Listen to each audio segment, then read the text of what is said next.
Hi folks, I've been in a bit of a Western region modelling mood recently. My stepdad and I are building a big model railway in my old bedroom, which will be set in the West Country, so for a few years I've been rebuilding and refurbishing old locos and stock. Since I'm from Clevedon, I've always wanted to do a model of Saint class Clevedon Court, but the problem is there isn't really a good Saint available.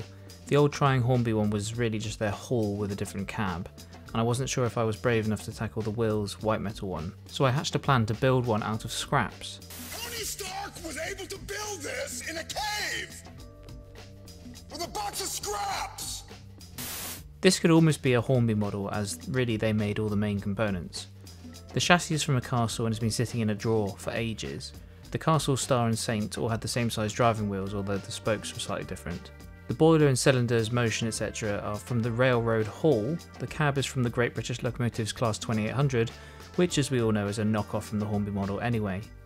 The donor hall body had a previous owner who had tried to fix some things with superglue and maybe gone a bit overboard, but that made it the perfect donor for a GWR No. 1 boiler. To try and gauge fitment, I tried the hall running board on the castle chassis. It's okay-ish for length, but because the hall had smaller wheels, the front footplate doesn't drop down enough.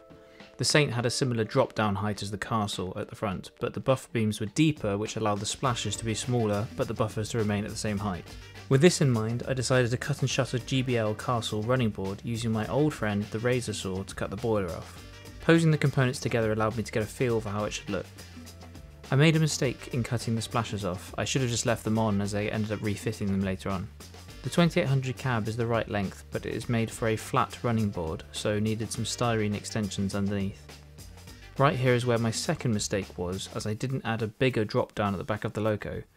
A curved frame Saint should have the front and rear drop downs be about the same height, whereas a castle has a lower drop down at the front than at the back. The cab was chopped out in the middle to fit around the boiler back head from the castle. I made a few rash cuts on the cab, so I had to patch it up with a bit of styrene. Since the Saint is a 2-cylinder loco rather than 4, I cut out the middle ones, then cut across the running board in order to shorten it, as the outside cylinders are mounted further forward. The hole in the centre was blocked out with styrene, then a bit of model filler sanded to shape. The buffer beam was extended downwards, also using styrene strip. Speaking of cylinders, in order for them to fit, I filed out the slot in the chassis where the inside valve gear would normally go.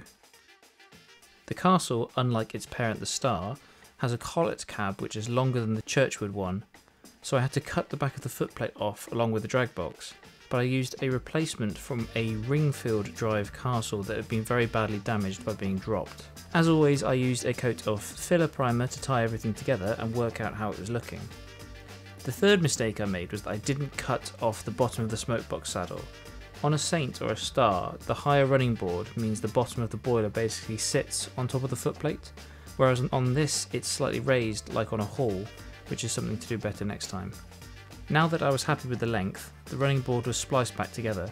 The main strength of the loco body comes from the boiler moulding, so it didn't have to be too heavily engineered here. You can see here I had to rebuild the splasher mounts.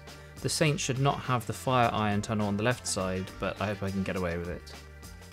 Posed here with a 4,000 gallon tender from a King, the Saints mainly used a mixture of 3,000 and 3,500 gallon tenders, but I didn't have any to hand that had working chassis. Chassis. The front bogie mounting was non-existent, so I bodged this together from brass strip, which should have enough springiness in it to keep it on the track and allow for pivoting movement. The body is fixed on with a screw going into a piece of styrene box section under the cab and reuses a mounting position at the front. Where the glue had to be sanded away, the rivets had gone too, so I put them back on using some Archer's rivet transfers. The handrails are actually from the damaged Ringfield Drive castle with some extra handrail knobs from the spares drawer, as all the ones from the hall were cheap plastic ones and had snapped off when I was removing it. The whole loco was painted using cheap satin black aerosol paint. The buffer beams are brush painted and the buffers are Market's collet ones with the taper on the shank. Lining is a set from Fox transfers that was left over from doing the county. Handily, Fox provide decals for a Churchwood and a collet cab variant in their set. I was getting some etching done anyway, including the King Charles III plates, so I was able to design some Saints ones. I went for Clevedon Court, which is where I'm from, Ashton Court, which is next to where I live now, and St Agatha, which is my sister's name. Ashton Court didn't actually survive long enough to get BR lined black, and it didn't get the larger tender, but I've given it a small life extension here. To paint the plates, you just put a coat over the whole thing and then lightly sand the tops to reveal the brass underneath. The safety valve cover and whistles are the Hall ones, and the copper cap chimney was brush painted by masking off the base. The lamp irons are from Wizard models, and I think they really improve the look of the front end so much by adding a bit of 3D-ness to it. The coupling rods from the castle were fitted, and I made a little vacuum pump cylinder by cutting some brass tube in half and gluing it to the running board. The reversing lever is from a GBL King class, which has been bent to the right shape. The crew needed somewhere to stand, so I cut a piece of styrene to make a full plate and glued them on. These are ones that Pat James previously painted, and it's always nice to showcase his work.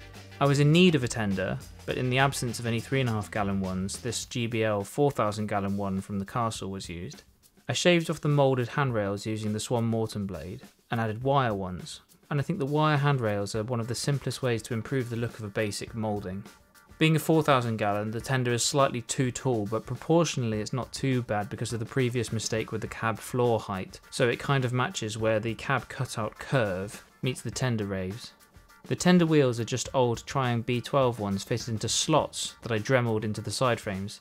It's not perfect, but it'll do for now. They all go round and they all touch the track, which is nice. The KD rear coupling is fitted into an NEM box or pocket, fixed on using araldite. That's where it is for now. I just need to wire it up. So this will be radio control with the battery and the tender, but I'm just waiting for some more time to be able to do it. I'm really pleased with how it looks. There are things I would improve on next time, but I'm not going to beat myself up about it. It's a good enough approximation of a Saint for me, and in the absence of a good ready-to-run alternative, it will hopefully work as a layout loco. In terms of costs, the total I spent on components was probably about £70, but that was because I had the custom etching done and had to buy things like the motion and the bogey separately. I think another way to do it would be to cut and shutter Hornby Star class, but they are holding their value quite well in the absence of more recent production runs. I'm planning to do another Saint in earlier condition as St Agatha, possibly using the chassis from the Ringfield Drive Castle donor, but with the boiler and cab from another class 2800 body. Anyway, hope you've enjoyed this, and maybe it will give you the impetus to try bashing one yourself. Bye for now!